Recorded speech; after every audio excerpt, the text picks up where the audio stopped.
Hey, good morning. We're gonna make potato Rösti this morning. Haven't made one of those in a long time. Actually, when I worked at Marriott Hotels, we used to make them pretty frequently. We did use the frozen potatoes, so today we're gonna kind of go old school and make it, I guess, the proper way, potato Rösti. I have to kind of sometimes stop myself and say that. It's it's a pretty old recipe. It's actually a very simple recipe to make. It's not hard at all. Requires a little bit of prep work on the front end. So I had to, before I make them here, I'm actually near the end of the process. What you'll need to do is maybe the night before is to parboil your potatoes. It's a good recipe if you're trying to get rid of potatoes that are starting to sprout, or things that are they're kind of getting near the end of their shelf life. But you'll want to go ahead and peel them, parboil them for about 5 minutes in salt water. Don't let them get mushy. You're just basically letting them cook a little bit, just kind of get them hot. And then what you're going to do is you're going to pull them out and you're going to let them chill overnight.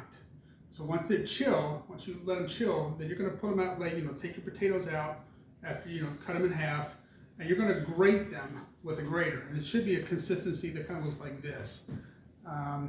It's going to use a cheese grater. Use the not the fine side, but the coarse side of the cheese grater. And you're going to just kind of lay it out in the towel, kind of let it dry a little bit. And then what you're going to do is you're just going to have a skillet or some type of hot surface.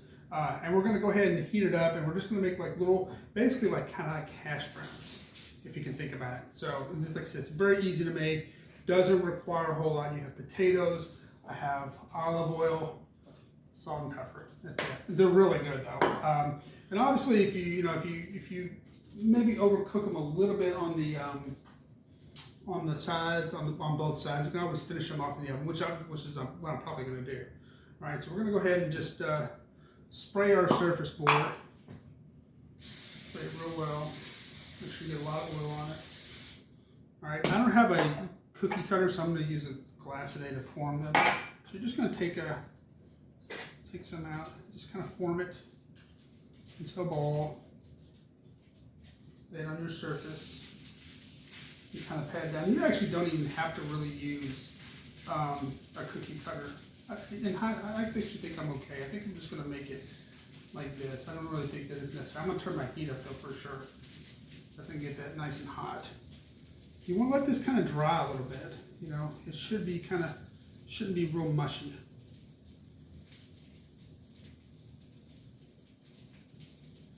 Form a ball with it. I'm just going to lay it on the hot surface. Like I said, I was going to use a glass to kind of form it into a perfect circle. I don't think I would do that. I think I'm okay.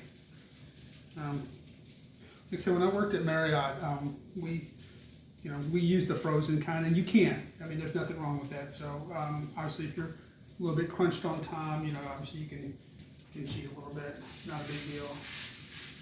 I'm going to turn this back down because now it's getting hot. I think we'll probably be able to make about 4 of these, maybe.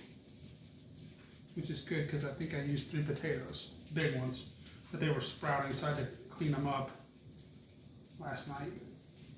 Get all the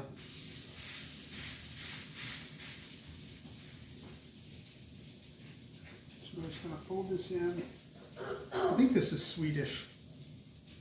I could be wrong. I think I read somewhere that potato Rösti is from Sweden. I could be wrong though.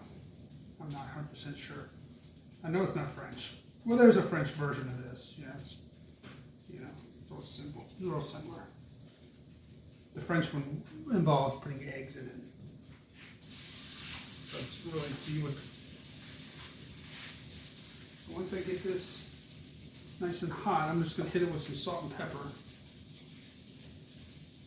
You can put other things on it. I think there was one recipe I saw where you put cheese. This is just the classical recipe. This is not. So what you're going to do is you're just going to make sure these things get nice and crisp. Okay, so they're really good.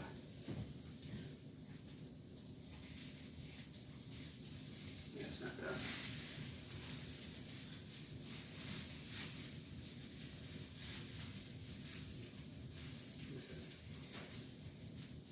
And what I'll probably do once I'm done here is on the same hot surface, scramble some eggs and throw some scrambled eggs in with it, some bacon.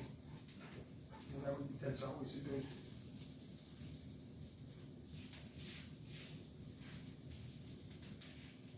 Always press them down a little bit. These are big. These are really, really big. I probably made these a little bit too big. That's why I got that small one right there. And kind of press them down a little bit. I'm using a wide spatula. You want this thing to be pretty hot, though. You definitely want these. You want the potatoes to crisp up nicely. Nope, not ready.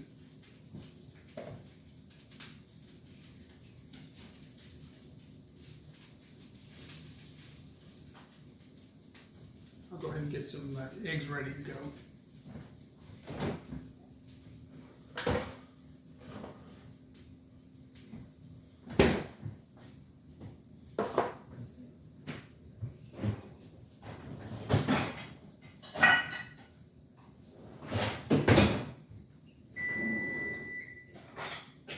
That was just the oven.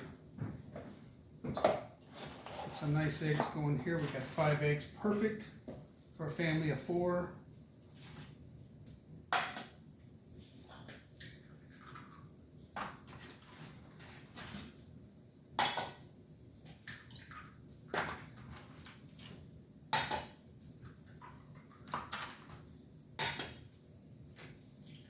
I make power bowls at my regular chef job. Typically, on average, at least 100 of them a day, so I get really, really efficient at cracking eggs. When you do 100 times 2, there's 2 eggs per power bowl. It's a lot. It's a lot of egg cracking. You get very fast at doing it. I've definitely noticed though that the farm eggs have a thicker shell, so they're a little bit harder to crack. The egg yolks are a lot better than the farm eggs. That's why I prefer them. All right, let's see how we're doing here. Turn this over. Yeah.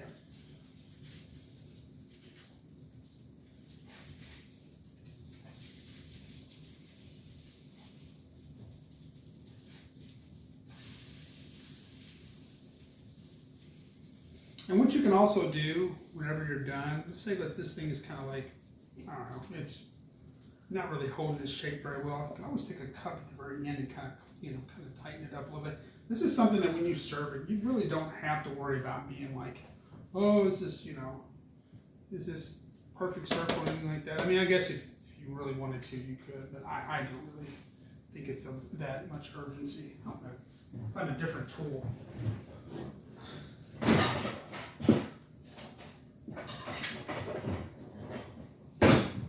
A better spatula might do the trick. Yeah, that one's too small. You want it to just kind of slide over. This one's perfect.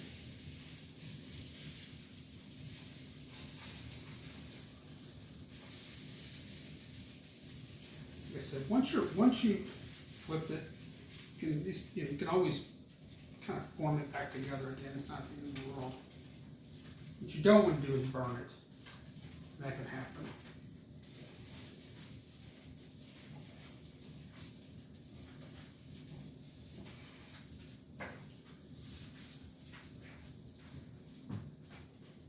I'm gonna hit it with some more salt and pepper.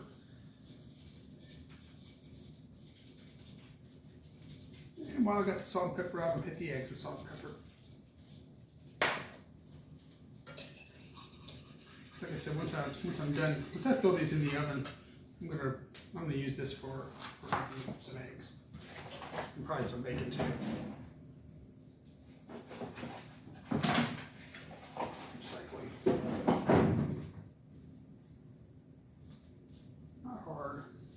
I've got this thing turned all the way up now. I mean, I'm really wanting this thing to get hot, just so you can really get them nice and crisp. And like I said, I'm going to finish this off in the oven. if you're in a commercial kitchen, obviously, you know, or you can use an air fryer. You can use a convection oven. And convection ovens are fast. So I'm going to go ahead and stop the video right here. It's really simple from this point on. Once these get brown on the other side, I'm going to stick these in the oven probably for about 10 minutes, finish them off. You can use an air fryer if you want. Air fryers are probably going to be a little faster. Anyway, and that's it, and we're good to go. So I'll show a picture on Instagram if you want to kind of follow along and see what the finished product looks like. Anyway, thank you for joining me.